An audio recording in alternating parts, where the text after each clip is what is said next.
Hello student, आप देख रहे हैं YouTube channel FSL study point. तो स्टूडेंट, आज का जो हमारा टॉपिक है कॉम्प्लेक्स एनालिसिस में कॉम्प्लेक्स इंटीग्रेशन। तो स्टूडेंट, ये वीडियो जो है इससे पहले जो अपलोड कर रहे थे वही वीडियो यहाँ पर लिखा हुआ है लिखा हुआ है evaluate integral along C 1 dz divide by z-2। इसका हमें इंटीग्रेशन निकालना है स्टूडेंट, और इंटीग्रेशन निकालना है बाई कॉची इंटीग्रल फार्मूला या कॉची थ्योरम। तो स्टूडेंट, ये समझते हैं यहाँ पर कॉची इंटीग्रल फार्मूला कब काम करता है और कब कॉची थ्योरम काम करती है। तो एक फंक्शन होता है स्टूडेंट fz, ये एनालिटिक होता है कोई भी क्लोज्ड कंटूर हो उसके अंदर और उसकी बाउंड्री पर। तो स्टूडेंट, जो फंक्शन है हमारा ये सिंगल वैल्यूड होना चाहिए।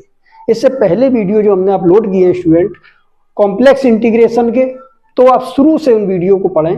बहुत अच्छी तरीके से हमने हर पॉइंट डिस्कस किया है, कहीं पर भी कोई प्रॉब्लम किसी भी तरीके की नहीं आएगी। तो आप आगे जो हमारे वीडियो अपलोड करेंगे, लेकिन पुराने वीडियोज को आप पढ़ते रहें जिससे आप लोगों को कोई किसी तरीके की प्रॉब्लम ना आए। तो प्लेलिस्ट में जा करके ऐसे वीडियो हमारे मिक्सअप हो सकते हैं, लेकिन आप प्लेलिस्ट में जा करके देखें तो कॉम्प्लेक्स एनालिसिस में कॉम्प्लेक्स इंटीग्रेशन का एक अलग यहाँ पर प्लेलिस्ट बना हुआ है स्टूडेंट। और कॉम्प्लेक्स एनालिसिस में पावर सीरीज का एक अलग टॉपिक है। एनालिटिक फंक्शन भी बहुत अच्छी तरीके से एक अलग टॉपिक है उसका। सेमेस्टर वाइज स्टूडेंटों के लिए भी प्लेलिस्ट में जाकर के देखें, हर टॉपिक अलग अलग पढ़ा हुआ है स्टूडेंट। तो सभी स्टूडेंट इस वीडियो को शेयर कर दें, सब्सक्राइब कर दें और लाइक कर दें, ताकि हमारे आने वाले हर वीडियो की नोटिफिकेशन सभी स्टूडेंटों को मिल सके। ये स्टूडेंट पुराना क्वेश्चन था जो हमारे पिछले वीडियो में ही चल रहा था। अब एक नया क्वेश्चन लेते हैं। तो यहाँ पर जो हम बात कर रहे थे स्टूडेंट कॉची इंटीग्रल फार्मूला और कॉची थ्योरम कब लगाते हैं, ये बात हमने बताई थी। तो स्टूडेंट कॉची थ्योरम के पहले बात करते हैं। कॉची थ्योरम स्टूडेंट कब हम यूज करते हैं उसके बारे में यहाँ पर पहले हम डिस्कस करें। एक फंक्शन fz है स्टूडेंट, एक फंक्शन fz है और वो फंक्शन एनालिटिक है क्लोज्ड कंटूर की बाउंड्री पर और उसके अंदर। क्लोज्ड कंटूर के बारे में भी बहुत डिटेल से बताया स्टूडेंट, तो आप पुराने वीडियो जाकर के देखें हमारे पुराने वीडियोज में, यानी कॉम्प्लेक्स इंटीग्रेशन का जो हम टॉपिक पढ़े वो लेक्चर 1, लेक्चर 2, लेक्चर 3 क्रम से पढ़ें, तो आपको कोई प्रॉब्लम किसी भी तरीके की नहीं आएगी। तो हमने बताया था एक कोई क्लोज्ड कंटूर हो, क्लोज्ड कंटूर के अंदर और इसकी बाउंड्री पर कोई फंक्शन हमारा दिया होगा fz। ये फंक्शन क्लोज्ड कंटूर जो हमारा दिया है स्टूडेंट, इसके इनसाइड और इसकी बाउंड्री पर इसको एनालिटिक होना चाहिए। एक दूसरी बात, फंक्शन जो हमारा हो वो सिंगल वैल्यूड हो। इस सिंगल वैल्यूड के बारे में भी हमारे कुछ पुराने वीडियो आप पढ़ सकते हैं, उसमें सिंगल वैल्यूड के बारे में भी हमने डिटेल से जानकारी दी है। तो अगर हमारा फंक्शन सिंगल वैल्यूड है और स्टूडेंट पूरी कॉची थ्योरम जो बताई गई है, पूरे कॉची ने जो भी फार्मूला इंटीग्रेशन का बताया है, कॉची इंटीग्रल फार्मूला या आगे हम पढ़ेंगे डेरिवेटिव वाले कॉची डेरिवेटिव का, यानी कि जो हमारा क्वेश्चन होता है 1/z-2 लिखा है, कभी z-2 का पावर 4 लिखा हो सकता है स्टूडेंट, पावर 7 लिखा हो सकता है, जनरल पावर n लिखा हो सकता है, n+1 लिखा हो सकता है। तो स्टूडेंट यहाँ पर अभी हमारे कॉची इंटीग्रल फार्मूला केवल हमने पढ़ाया है, लेकिन इसके डेरिवेटिव के भी फार्मूले आगे अगर पावर वाले क्वेश्चन आएंगे स्टूडेंट तो कॉची डेरिवेटिव वाले फार्मूले लगेंगे इंटीग्रल के। तो ये हम थोड़ी देर में यानी कि बाद में हम डिस्कस करेंगे, पहले हम इसी फार्मूले के बारे में बात करते हैं। तो कॉची थ्योरम स्टूडेंट कब लगाते हैं? कॉची थ्योरम लगाते हैं जब हमारा फंक्शन हो एनालिटिक क्लोज्ड कंटूर के अंदर और उसकी बाउंड्री पर। इनसाइड और बाउंड्री पर फंक्शन एनालिटिक हो और जितने भी फंक्शन हमारे यूज होंगे स्टूडेंट कॉची के लिए, इंटीग्रल फार्मूला जो हम लगाएंगे या डेरिवेटिव का लगाएंगे, सभी फंक्शन स्टूडेंट सिंगल वैल्यूड होंगे। यानी कि z की एक वैल्यू अगर हम फंक्शन में रखेंगे तो fz का जो आंसर मिलेगा वो सिंगल मिलेगा। यानी कि एक z की वैल्यू रखने से एक से ज्यादा आंसर fz के नहीं मिलेंगे। ऐसा फंक्शन कॉची थ्योरम या कॉची इंटीग्रल फार्मूला या इसके डेरिवेटिव के लिए सिंगल वैल्यूड फंक्शन का होना जरूरी है। एक z की वैल्यू के लिए केवल एक ही आंसर मिलेगी। तो स्टूडेंट यहाँ पर फंक्शन हो हमारा एनालिटिक इनसाइड एंड बाउंड्री पर। तो इसका इंटीग्रल स्टूडेंट एलोंग पूरे कर्व पर निकालते हैं, यानी कि अगर हम यहां से स्टार्टिंग करते हैं तो स्टूडेंट पूरा यहां पर राउंड लगा करके इसी पॉइंट पर आ जाएं, तो इसको हम कहते हैं एलोंग सी, यानी कि पूरे कर्व पर, और एफ जेड डी जेड। तो स्टूडेंट इसका आंसर होता है 0। ये कॉची ने बताया था। जो फंक्शन यहां पर यूज हुआ है स्टूडेंट, ये पूरा का पूरा फंक्शन क्लोज्ड कंटूर के अंदर और उसकी बाउंड्री पर एनालिटिक होना चाहिए। एक दूसरी बात, फार्मूला हमने बताया था एक कॉची इंटीग्रल फार्मूला। स्टूडेंट ये क्या होता है, अगर हमारा फंक्शन एनालिटिक है, एफ जेड जो हमारा है क्लोज्ड कंटूर के अंदर और इसकी बाउंड्री पर एनालिटिक है, लेकिन स्टूडेंट इस फंक्शन के अपॉन में लिखा हुआ है जेड माइनस ए, इतना फंक्शन जो एफ जेड है ये एनालिटिक है, लेकिन अपॉन में जेड माइनस ए लिखा है, तो इसमें ए पॉइंट जो है इस डोमेन के अंदर का है। अब हम यहां पर z इक्वल टू ए रखते हैं स्टूडेंट, इस पूरे फंक्शन में z इक्वल टू ए रखेंगे तो ये इनफाइनाइट बना देगा student a minus A. Z की जगह पर अगर इस पॉइंट को उठा करके रखेंगे स्टूडेंट तो ये 0 बनेगा और ऊपर जाकर के इसको हम इनफाइनाइट कहेंगे। इसका मतलब अब ये जो पूरा फंक्शन बना स्टूडेंट, ये हमारा इसके अंदर एक पॉइंट a है, इस पॉइंट पर हमारा ये फंक्शन पूरा का पूरा एनालिटिक नहीं है, केवल एनालिटिक एफ जेड है, लेकिन ये और मिल गया जेड माइनस ए अपॉन में, तो पूरा फंक्शन अब ये बन गया। ये पूरा फंक्शन एनालिटिक नहीं है स्टूडेंट, तो इतना फंक्शन एनालिटिक है, लेकिन ये पॉइंट और मिला दें यहाँ पर, यानी कि ए रख दें तो इनफाइनाइट हो जाता है, तो ये पूरा फंक्शन एनालिटिक नहीं है। लेकिन यहाँ पर इस इंटीग्रल की वैल्यू अगर पूछी जाएगी स्टूडेंट, तो इस इंटीग्रल की वैल्यू के लिए F Z divided by Z minus A D Z, इस पूरे इंटीग्रल का हमें यहाँ पर आंसर निकालना होगा स्टूडेंट। लेकिन ए पॉइंट जो यहां से निकालते हैं वो इस बाउंड्री के अंदर है, और इस पॉइंट पर ये पूरा फंक्शन एनालिटिक नहीं है, केवल एफ जेड एनालिटिक है। तो पूरे का इंटीग्रल कैसे निकालेंगे स्टूडेंट, ये पूरे फंक्शन का इंटीग्रल कैसे निकालेंगे, तो इसका आंसर स्टूडेंट हमने बताया था 2 pi I into F of ए, इतना आंसर इसका होगा। ये फार्मूला कॉची इंटीग्रल फार्मूला बताया था। तो दो बात बताई यहां पर कॉची ने, एक बताया कि फंक्शन हमारा जो यहां पर लिखा हुआ है एफ जेड डी जेड, ये पूरा का पूरा एनालिटिक हो, तो स्टूडेंट यहां पर इसका आंसर 0 आता है। पूरा फंक्शन एनालिटिक हो बाउंड्री के अंदर और बाउंड्री के पॉइंटों पर, तो इसका आंसर 0। लेकिन अगर यहाँ पर एफ जेड केवल एनालिटिक है, लेकिन जेड माइनस ए और लिखा हुआ है और ए पॉइंट इसके अंदर है, ए रखने पर ये अनडिफाइंड होता है। एफ जेड तो डिफाइन है, लेकिन ये पूरा फंक्शन डिफाइन नहीं, और इंटीग्रल स्टूडेंट हमें पूरे का निकालना है, तो इसका आंसर आता है student 2 pi I into F of A.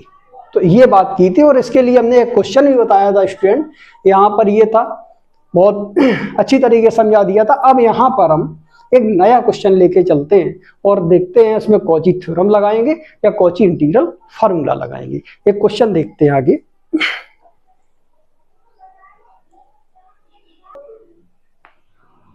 तो स्टूडेंट एक क्वेश्चन यहाँ पर लेके चलते हैं, लिखा हुआ है evaluate integral along Z mod Z equal to 1, फिर यहां पर लिखा हुआ है student cos Z divided by Z into Z minus 4 D Z. इस क्वेश्चन को सॉल्व करना है। अब देखते हैं स्टूडेंट इसमें कॉची इंटीग्रल फार्मूला लगेगा कि कॉची थ्योरम लगेगी। सबसे पहले हम उस कर्व को डिफाइन करते हैं, उस कर्व को बनाते हैं जिस कर्व पर फंक्शन एनालिटिक है। जो कर्व दिया जाता है पहले इस कर्व को देखते हैं। मॉड जेड इक्वल टू 1, यानी फर्स्ट पॉइंट लिखते हैं, और फर्स्ट पॉइंट में हम यहाँ पर लेट करते हैं student I equal to integral लगाया मॉड जेड इक्वल टू 1, और यहाँ पर आ जाएगा cos of Z divided by Z into Z minus 4, और यहाँ पर लिखा डी जेड। तो ये कर्व की इक्वेशन है स्टूडेंट। यहाँ पर लिखते हैं मॉड जेड इक्वल टू 1। इसको और सही तरीके से लिखें तो इसको लिख सकते हैं जेड माइनस 0 इक्वल टू 1। तो स्टूडेंट ये हमें मालूम है एक सर्किल की इक्वेशन है, इस सर्किल का सेंटर 0 है लेकिन इसकी रेडियस 1 है। बनाते हैं इसको। सेंटर 0 यानी कि z इक्वल टू 0 ये आ गया, इस पॉइंट का नाम 0,0 हुआ स्टूडेंट। इसके बाद लिखा हुआ रेडियस 1, यहाँ से 1 रेडियस, यहाँ से 1 डिस्टेंस, यहाँ से 1 डिस्टेंस और यहाँ से 1 डिस्टेंस, और स्टूडेंट यहाँ पर ये सर्किल बन गया और इसकी डायरेक्शन हमेशा एंटी क्लॉकवाइज रखेंगे स्टूडेंट। तो इस कर्व की इक्वेशन लिखी है स्टूडेंट यहाँ पर मॉड z इक्वल टू 1। अब देखते हैं स्टूडेंट इसमें fz कितना डिसाइड करें जो कि इसकी बाउंड्री पर और इसके अंदर वाले हर पॉइंट पर फंक्शन fz जो है एनालिटिक हो। उसको हम कैसे डिफाइन करेंगे, तो जो डिनोमिनेटर दे रखते हैं स्टूडेंट, डिनोमिनेटर से पता चलता है कि फंक्शन किस पॉइंट पर एनालिटिक नहीं है, यानी जिस पॉइंट पर एनालिटिक नहीं है उस पॉइंट को अगर इनसाइड आ जाता है तो हम कहेंगे एनालिटिक नहीं है। यानी कि देखते हैं इसको, डिनोमिनेटर में जो भी पार्ट लिखा हो उसको हम 0 के इक्वल पुट करते हैं। तो यानी सबसे पहले यहां पर लिखते हैं put z into z minus 4, जो भी डिनोमिनेटर में लिखा है इसे 0 के इक्वल पुट करो और हम z की वैल्यू फाइंड करते हैं। तो स्टूडेंट यहाँ पर जो हम z निकालेंगे तो एक तो z इक्वल टू 0 आ जाएगा और दूसरा स्टूडेंट यहाँ से आ जाएगा z इक्वल टू 4। इस पॉइंट को देखते हैं z equal to 0, z equal to 0 student यही पॉइंट है सेंटर का, जो सेंटर का पॉइंट है वो इस सर्किल के अंदर का पॉइंट है। तो इसका मतलब यहाँ पर z इक्वल टू 0 इनसाइड पड़ेगा, यानी कि यहाँ पर लिखते हैं z इक्वल टू 0 जो आया तो स्टूडेंट ये बिलोंग करेगा c के। इस कर्व की इक्वेशन जो लिखी इसको हमने c मान लिया, c कर्व है हमारा, तो ये c 0 जो बना ये c के अंदर है। लेकिन स्टूडेंट यहाँ पर जो z इक्वल टू 4 आया, अब 4 को देखते हैं तो यहाँ पर इसकी जो रेडियस 1 है तो इस तरीके से इस पॉइंट को हम लिख सकते हैं 1,0। यहाँ पर भी स्टूडेंट 1 है तो ये बाई एक्सिस है, इमेजिनरी एक्सिस है तो रियल 0 इमेजिनरी 1। यहाँ पर भी नेगेटिव डायरेक्शन में है तो -1,0, यहाँ पर ये नेगेटिव डायरेक्शन में तो 0,-1। लेकिन z इक्वल टू 4 जो हमारा पॉइंट है वो यहाँ पर 1 फिर 2 फिर 3 तो यानी कि 4, यानी कि यहाँ पर पॉइंट मिलेगा student z equal to 4। Real number है तो रियल चलता है, वो रियल एक्सिस पे चलेगा। तो z इक्वल टू 4 जो कि इस कर्व के बाउंड्री के या इनसाइड नहीं है, इस कर्व की बाउंड्री के बाहर का पॉइंट है। तो इसका मतलब यहाँ पर z इक्वल टू जो 4 है वो c में बिलोंग नहीं करता है।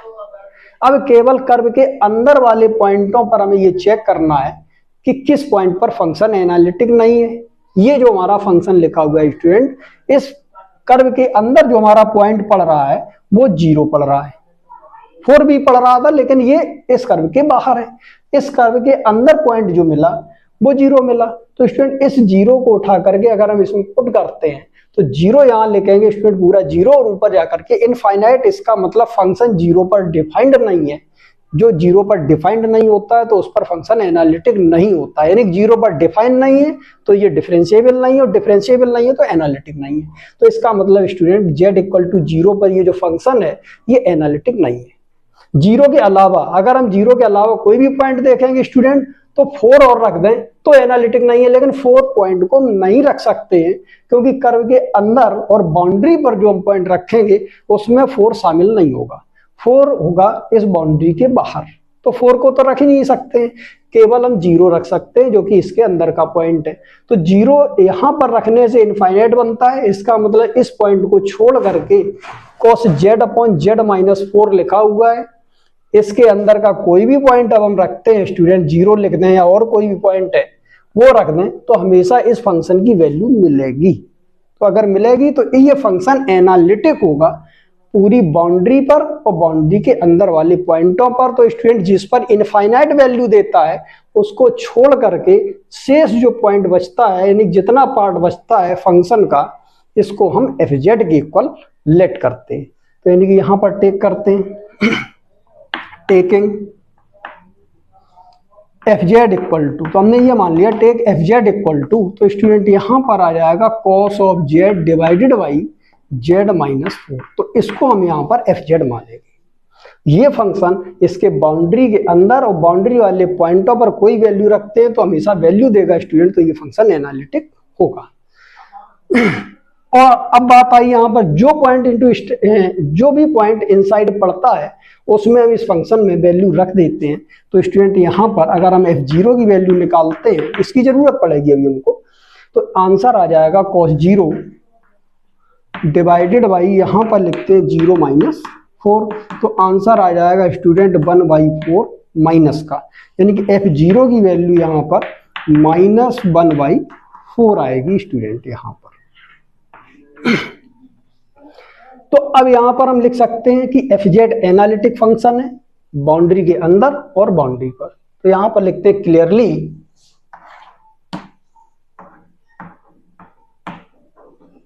FZ is analytic within and on mod z equal to 1, इसके एनालिटिक है।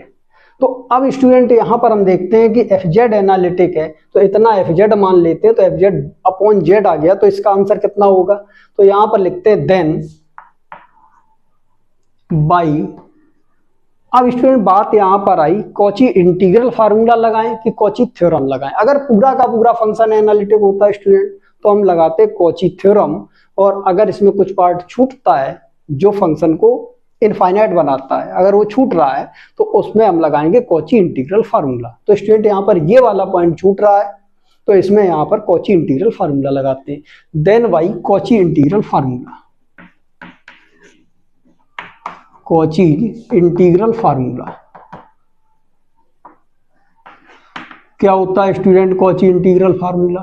तो स्टूडेंट कॉची इंटीग्रल जो फार्मूला हमारा होता है,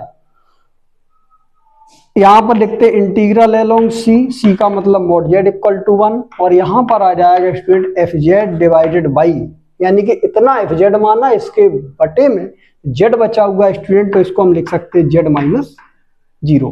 तो आंसर आता है स्टूडेंट हमारा यहाँ पर जो हमारा फार्मूला है वो ये फार्मूला है student, integral along C FZ divided by z-a dz, इसका जो आंसर आता है student 2πi into f of a, ये लिखते हैं, नहीं इस पॉइंट को देखते हैं। तो यहां पर आ जाएगा student 2πi into f of a की जगह स्टूडेंट यहां पर 0 लिखा हुआ है, तो यानी कि यहां पर आ जाएगा integral mod z equal to 1, FZ की वैल्यू स्टूडेंट रखते हैं cos z अपॉन z-4 यहां पर रखते हैं, तो यहां पर आ जाएगा student cos z divided by z-4, और इसके अपॉन में z-0 लिखा है तो हम z कर देते हैं स्टूडेंट यहां पर, और लिखा हुआ है dz यहां पर भी लिखा जाएगा। तो इसका आंसर आ जाएगा स्टूडेंट FZ की वैल्यू लिख दी 2πi इंटू F0, तो F0 की वैल्यू स्टूडेंट है यहाँ पर -1/4, तो सॉल्व करते हैं स्टूडेंट, तो आंसर आता है माइनस का πi डिवाइडेड बाई 2। ये इस क्वेश्चन का आंसर है। तो इसका ये फर्स्ट पार्ट था, अब सेकंड पार्ट पर बात करते हैं।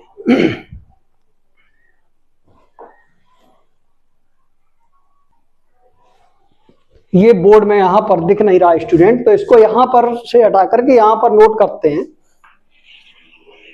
इसमें इस जगह पर लिखा हुआ है integral mod z equal to 1, integral लगाया, यहां पर लिखते हैं student mod of z equal to 1, और यहां पर आ जाएगा cos of z divided by z into z-4 d of z। तो स्टूडेंट इसका जो आंसर आया है πi डिवाइडेड बाई 2, तो यहां पर लिखते हैं माइनस का पाई इंटू आयोटा डिवाइडेड बाई 2, ये इस क्वेश्चन का आंसर आया। अब इसका यहां पर सेकंड पार्ट देखते हैं।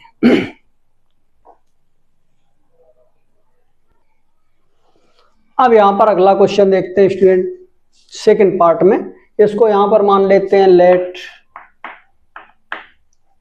i इक्वल टू इंटीग्रल लगाया mod of z equal to यहां पर लिखा 2, और इसके बाद लिखा हुआ e⁻² प्लस का z² होल डिवाइडेड बाई, तो यहां पर लिखते हैं स्टूडेंट z-1 और यहां पर dz।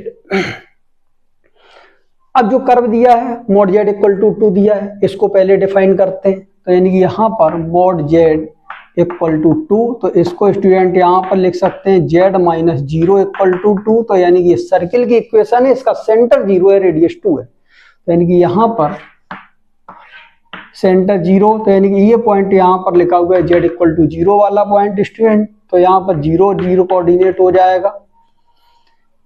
रेडियस 2 है कि 1 और 1 2, यहाँ पर ही 1 और 1 2, यहाँ पर 1 और 1 2 और यहाँ पर स्टूडेंट 1 और 1 2। इस तरीके से यहाँ से ये सर्कल बन गया और इसकी डायरेक्शन हमेशा एंटी क्लॉकवाइज होगी। इस सर्कल की इक्वेशन है mod z इक्वल टू 2 और इसी का नाम यहाँ पर c लिख सकते हैं। अब स्टूडेंट यहाँ पर हम देखते हैं कि किस पॉइंट पर फंक्शन एनालिटिक नहीं है। जिस पर एनालिटिक नहीं, उस पॉइंट को कैसे निकालते हैं? जो डिनोमिनेटर में पार्ट लिखा रहता है उसको जीरो के इक्वल पुट करते हैं। यानी कि यहाँ पर लिखते हैं put z minus 1 equal to 0, तो यहाँ पर आ जाएगा स्टूडेंट z इक्वल टू 1। तो ये जो पॉइंट आया स्टूडेंट z इक्वल टू 1, तो यहाँ से यहाँ तक जो डिस्टेंस है वो रेडियस है 2। तो यानी कि इस पॉइंट का जो कोऑर्डिनेट होगा स्टूडेंट 2, 0, यहाँ पर इस डायरेक्शन में होगा -2, 0 और यहाँ पर 0, 2 और स्टूडेंट यहाँ पर 0, -2 इतना। लेकिन z इक्वल टू जो 1 लिखा स्टूडेंट, तो यहाँ से यहाँ तक डिस्टेंस 2 है, तो यहाँ पर डिस्टेंस जो आ जाएगी वो पॉइंट आ जाएगा z इक्वल टू 1 का। यानी कि z इक्वल टू 1, ये 1 पॉइंट जो है इस बाउंड्री के अंदर है स्टूडेंट। तो अगर z इक्वल टू 1 को इसमें रखते हैं तो स्टूडेंट यहाँ से ये इनफाइनाइट बनाएगा। तो हम कह सकते हैं ये पूरा फंक्शन z इक्वल टू 1 पर एनालिटिक नहीं है, जो कि 1 जो हमारा है इस बाउंड्री के अंदर का पॉइंट है। अंदर वाले पॉइंट पर फंक्शन एनालिटिक नहीं है। तो जिस पॉइंट पर एनालिटिक नहीं है उस पॉइंट को छोड़ देते हैं स्टूडेंट, उस पार्ट को छोड़ करके शेष को fz मानते हैं। तो इतनी वैल्यू यहाँ से 0 बनाती है, यानी कि इसी को हम इनफाइनाइट कर देते हैं कि ये वैल्यू 0 ऊपर जाके इनफाइनाइट बनाएगी। तो इसको छोड़ करके टोटल नंबर जो बचता है, टोटल वैल्यू बचती है, उसको fz मानते हैं। तो यानी कि स्टूडेंट यहाँ पर लिख सकते हैं take f of z equal to e⁻² plus का z स्क्वायर। और स्टूडेंट जहां पर जो पॉइंट निकलता है ये यहाँ पर C बाउंड्री के अंदर है। तो जो 1 आया है इसमें यहाँ पर हम f1 की वैल्यू फाइंड कर लेते हैं यहीं पर। तो e स्क्वायर प्लस z की जगह पर 1, तो 1 का स्क्वायर आ जाएगा स्टूडेंट। तो इस तरीके से f1 की वैल्यू आ जाएगी e स्क्वायर प्लस 1। तो कंफर्म हो गया ये fz जो है वो एनालिटिक है इन द रीजन। ये जो इतना पार्ट बचा ये पूरा का पूरा स्टूडेंट एनालिटिक है। इस बाउंड्री पर कोई भी पॉइंट रखेंगे, इसका इनसाइड का रख दें या बाउंड्री का रख दें, हर पॉइंट पर इसकी वैल्यू आएगी। लेकिन ये पूरा एनालिटिक नहीं था, क्योंकि z इक्वल टू 1 अगर हम यहाँ रख देते ये पूरा इनफाइनाइट बनाता था। अब हमने इसको हटा दिया, केवल इतना बचा हुआ है। ये पूरा का पार्ट एनालिटिक होगा, क्योंकि इसमें कोई भी पॉइंट हम रख दें, उठा के 1 रख दें, चाहे 0 रख दें, कुछ भी रख दें स्टूडेंट, हमेशा वैल्यू इसमें मिलेगी। तो ये फंक्शन एनालिटिक है। जो यहाँ पर एनालिटिक नहीं है उस पॉइंट को चेक करने के लिए केवल एक ही मेथड है, जो फंक्शन को इनफाइनाइट बना दे वो उतना पॉइंट एनालिटिक नहीं होता है। तो ये पार्ट, जो पार्ट इनफाइनाइट बना है, ये पार्ट इनफाइनाइट बना रहा है स्टूडेंट, तो इतना यहाँ से हटा दें तो टोटल का टोटल जो बचता है वो एनालिटिक ही होता है स्टूडेंट। कोई इसमें चेक करने की जरूरत नहीं है। तो यहाँ पर हो गया क्लियरली, लैंग्वेज यही है, clearly fz is analytic within and on mod z equal to. अब यहाँ पर आ गई स्टूडेंट बाउंड्री 2, इसके अंदर फंक्शन एनालिटिक है। तो हम यहाँ पर भी लगाएंगे कॉची इंटीग्रल फार्मूला, क्योंकि स्टूडेंट यहाँ पर ये पार्ट छूट गया है। तो कॉची इंटीग्रल फार्मूला लगाते हैं स्टूडेंट। तो integral mod z equal to 2 और यहाँ पर मिल जाएगा fz divided by z minus 1, z minus 1 और यहाँ पर d ऑफ z। तो स्टूडेंट इसका जो आंसर आ जाएगा 2πi इंटू f ऑफ 1, क्योंकि फार्मूला हमारा होता है इंटीग्रल, जो फार्मूला स्टूडेंट यहाँ पर होता है integral along c fz divided by z minus a और d ऑफ z। तो इसका आंसर आता है student 2πi into f of a, ये आंसर आता है। तो यहाँ पर एक ही जगह स्टूडेंट लिखा हुआ है 1, तो इसलिए f1 आ गया। तो यहाँ पर वैल्यू पुटअप करते हैं स्टूडेंट। तो 2πi और f1 की वैल्यू स्टूडेंट यहाँ से आ जाएगी e स्क्वायर प्लस 1। तो इसको यहाँ पर लिखते हैं e स्क्वायर प्लस का 1। तो इस तरीके से इसका जो आंसर आएगा student integral mod z equal to 2 fz की वैल्यू रखते हैं e स्क्वायर प्लस z का स्क्वायर।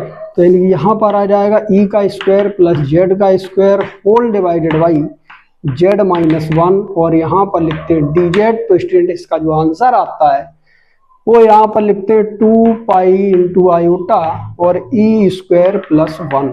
तो ये स्टूडेंट इस क्वेश्चन का आंसर है। और इसके बाद एक क्वेश्चन और देखते हैं स्टूडेंट, यहाँ पर बहुत इंटरेस्टेड क्वेश्चन है, बहुत इंटरेस्टेड है, बहुत अच्छे क्वेश्चन है स्टूडेंट, एग्जाम के लिए भी बहुत इंपॉर्टेंट है, इन्हीं से पूछा जाता है क्वेश्चन। अगला क्वेश्चन देखते हैं आगे।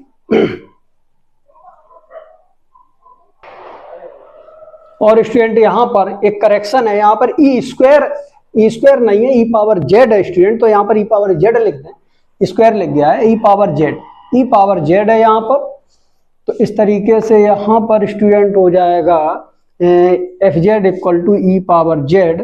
तो यहाँ पर जब वैल्यू 1 पुट करेंगे तो यहाँ पर ई पावर 1 आ जाएगा और 1 का स्क्वायर यानी कि ई प्लस 1 आएगा स्टूडेंट, ई प्लस 1। तो यहाँ पर आ जाएगा 2 पाई आई f1। तो इसको सॉल्व करते हैं, तो यहाँ पर f1 की वैल्यू स्टूडेंट ई प्लस 1 रखते हैं, तो ई प्लस 1, तो इस तरीके 2 pi I into E plus 1, ये इसका आंसर होगा। और यहाँ पर ई स्क्वायर नहीं है, ई पावर जेड है। अगर ई स्क्वायर बना रहे थे तो वही सही था स्टूडेंट, कोई दिक्कत नहीं थी, लेकिन ई पावर जेड है तो जेड के हिसाब से आंसर आएगा, क्योंकि यहाँ ई पावर जेड लिखा हुआ है, यहाँ ई स्क्वायर लिख देंगे तो फिर या तो क्वेश्चन गलत है, उसका आंसर गलत। तो इस तरीके ई पावर जेड से ही लगाएंगे 2 पाई आई ई प्लस 1। अब देखते हैं यहाँ पर अगला क्वेश्चन।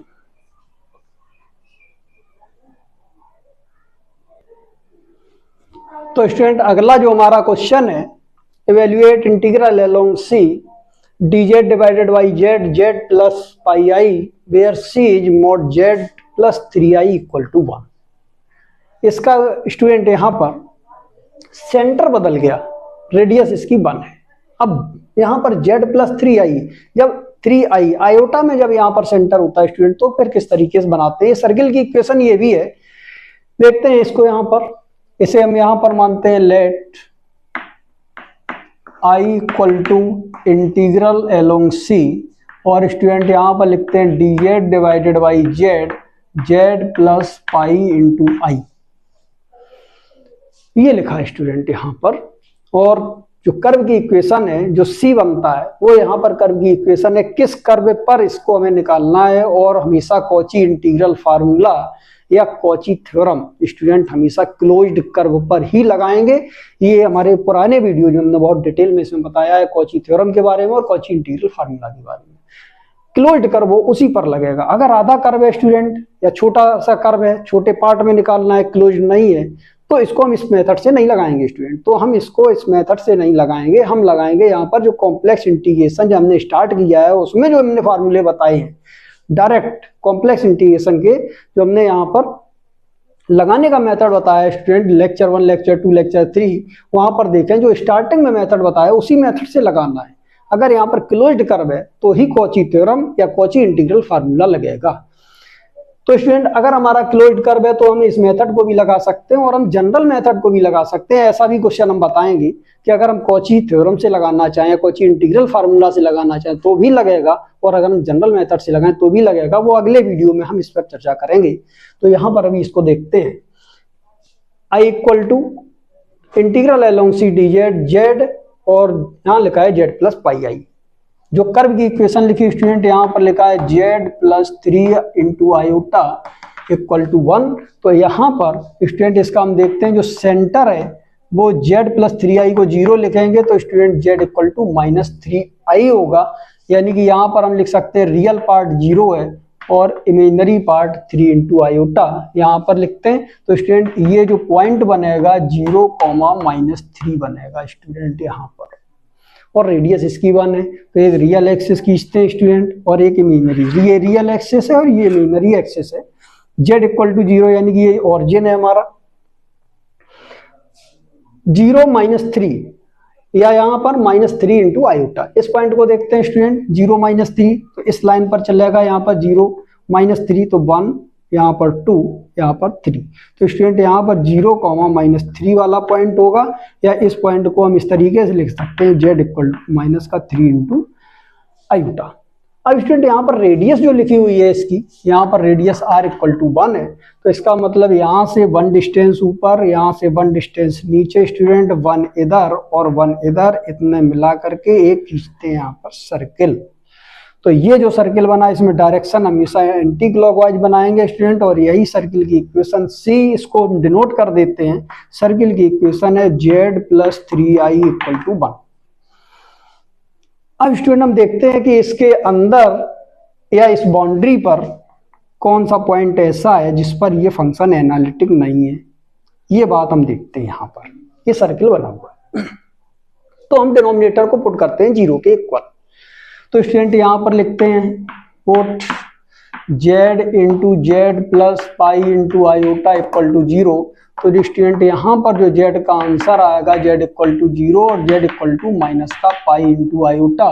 तो स्टूडेंट यहाँ पर z = 0 जो है हमारा वो ये वाला पॉइंट है जो कि इस कर्व के अंदर नहीं है और इस कर्व की बाउंड्री पर नहीं है, ये आउटसाइड है।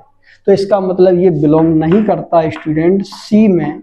लेकिन z = जो पाई आई वाला पॉइंट है स्टूडेंट, इसको हम यहाँ पर लिख सकते हैं z = माइनस का पाई की वैल्यू लिखते हैं 3.14 × आयोटा। इसका मतलब 3.14 स्टूडेंट यहाँ पर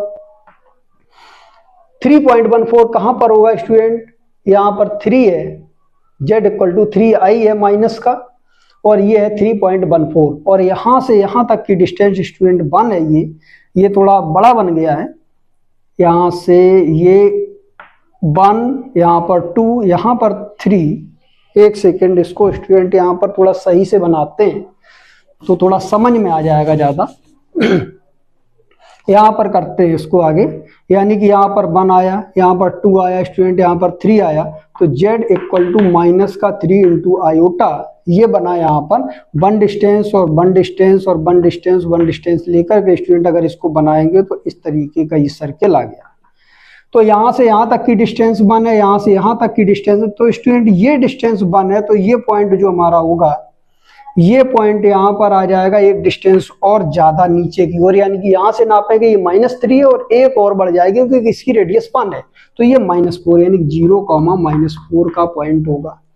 जबकि ये पॉइंट है स्टूडेंट z = -3.14, तो यहाँ पर 3z = -3i और 3.14 स्टूडेंट यहाँ पर होगा, z = जो हमारा पॉइंट होगा माइनस का पाई आई यहाँ पर मिलेगा, 3.14 यहाँ पर मिलेगा। और ये पॉइंट स्टूडेंट जो हमारा है ये इस कर्व के अंदर है, डायरेक्शन हमेशा एंटी क्लॉकवाइज अंदर। इस पॉइंट को अगर हम इसमें रखते हैं स्टूडेंट तो यहाँ पर तो वैल्यू देगा, लेकिन यहाँ पर माइनस का पाई आई रखने पर स्टूडेंट ये 0 बनाएगा और फंक्शन हो जाएगा इनफाइनाइट इसकी वैल्यू, यानी कि अनडिफाइंड, फंक्शन डिफाइन नहीं होगा z = -पाई पर। इसका मतलब z = -पाई पर फंक्शन एनालिटिक नहीं है। एनालिटिक केवल सभी पॉइंटों पर फंक्शन इसके अंदर और इसकी बाउंड्री पर एनालिटिक होगा। तो स्टूडेंट इस पार्ट को हटा दें, इसके बाद जो कुछ बचता है वो फंक्शन मानते हैं, वो फंक्शन एनालिटिक होगा, इसके कारण एनालिटिक नहीं होगा।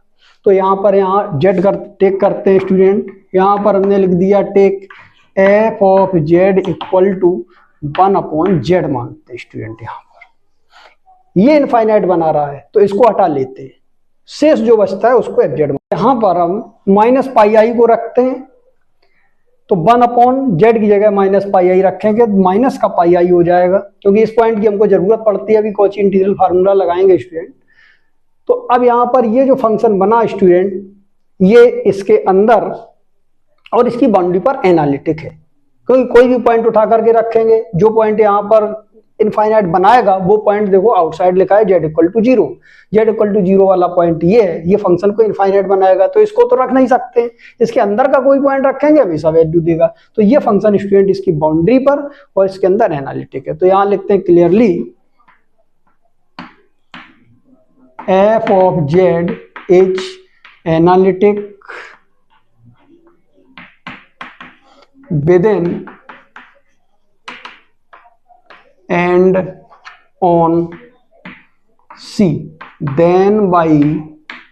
अब स्टूडेंट यहाँ पर कॉची इंटीग्रल फार्मूला लगेगा, क्योंकि यहाँ पर पूरा फंक्शन एनालिटिक नहीं है, इतना पार्ट छूट गया है, तो इसलिए यहाँ कॉची इंटीग्रल फार्मूले का यूज करेंगे। Then by Cauchy integral formula, integral formula, तो कॉची इंटीग्रल फार्मूले का स्टूडेंट यूज करेंगे। तो यहाँ पर आ जाएगा student integral along C f of z d z divided by, यहाँ पर मिल जाएगा जेड, एफ जेड की वैल्यू यहाँ पर इतनी है, एफ जेड ये मान लिया स्टूडेंट, और divided by pi Z plus pi I, तो यहाँ लिखा Z plus pi into iota. इसका आंसर आ जाएगा student 2 pi I into F of, एक ही जगह यहाँ पर जेड प्लस पाई आई लिखा हुआ है तो जेड माइनस ए होता है स्टूडेंट, माइनस ए की जगह पाई आई है, यानी कि एक ही जगह माइनस पाई आई, यानी कि यहाँ पर जेड माइनस होता है स्टूडेंट, जेड माइनस ए, उसकी जगह पर लिखा हुआ है जेड प्लस पाई आयोटा, यानी कि यहाँ पर जेड की वैल्यू, ए की वैल्यू जो स्टूडेंट यहाँ पर लिखी हुई है वो माइनस का पाई इंटू आयोटा है, तो यहाँ पर आ जाएगा ए की जगह पर माइनस का पाई इंटू आयोटा। अब इसकी वैल्यू स्टूडेंट रखते हैं, तो यहाँ पर एफ जेड की वैल्यू रख दी स्टूडेंट, यहाँ पर आ जाएगा 1/z, ये लिखा है, और अपॉन में लिखा हुआ है स्टूडेंट पाई जेड प्लस पाई आई, वो भी लिख दिया, डी जेड इक्वल टू, तो 2 pi I into F minus pi आई की वैल्यू लिखेंगे, तो 1/- माइनस का पाई आई स्टूडेंट, तो इससे पाई आई कैंसिल होगा, तो -2 स्टूडेंट, यहाँ पर इस क्वेश्चन का ये आंसर आएगा। इतना यहां तक आया। तो स्टूडेंट अब यहाँ पर जो क्वेश्चन है, हम इन क्वेश्चनों को, जैसे हमने फार्मूला लगाया कॉची इंटीग्रल फार्मूला, और कॉची इंटीग्रल फार्मूले से इस क्वेश्चन को लगाया, अगर हम कॉची इंटीग्रल फार्मूला ना लगाएं स्टूडेंट फिर भी इस क्वेश्चन को हम सॉल्व कर सकते हैं, लेकिन कॉची इंटीग्रल फार्मूला केवल और केवल क्लोज्ड कर्व के लिए है। अगर यहाँ पर कोई आधा कर्व आता है या कर्व यहाँ पर क्लोज्ड नहीं होता है, तो हमारे जो पुराने लेक्चर हैं स्टूडेंट, जो कॉम्प्लेक्स इंटीग्रेशन स्टार्ट किया था, वहां पर जो हमने क्वेश्चन पढ़ाए हैं उन फार्मूलों को यूज करेंगे। लेकिन अगर हमारा क्लोज्ड है तो कॉची इंटीग्रल फार्मूला है, कॉची थ्योरम लगाएंगे स्टूडेंट। लेकिन अगर कॉची इंटीग्रल फार्मूला और कॉची थ्योरम नहीं लगाते हैं तो उसके बाद भी हमारा ये क्वेश्चन सॉल्व हो जाएगा स्टूडेंट, आंसर इतना ही आएगा। इस टॉपिक पर हम अगले वीडियो में चर्चा करेंगे। तो आज इस वीडियो में यहीं तक। सभी स्टूडेंट इस वीडियो को शेयर कर दें, सब्सक्राइब कर दें और लाइक कर दें, ताकि हमारे आने वाले हर वीडियो की नोटिफिकेशन सभी स्टूडेंटों को मिल सके। आज यहीं तक, दैट्स ऑल।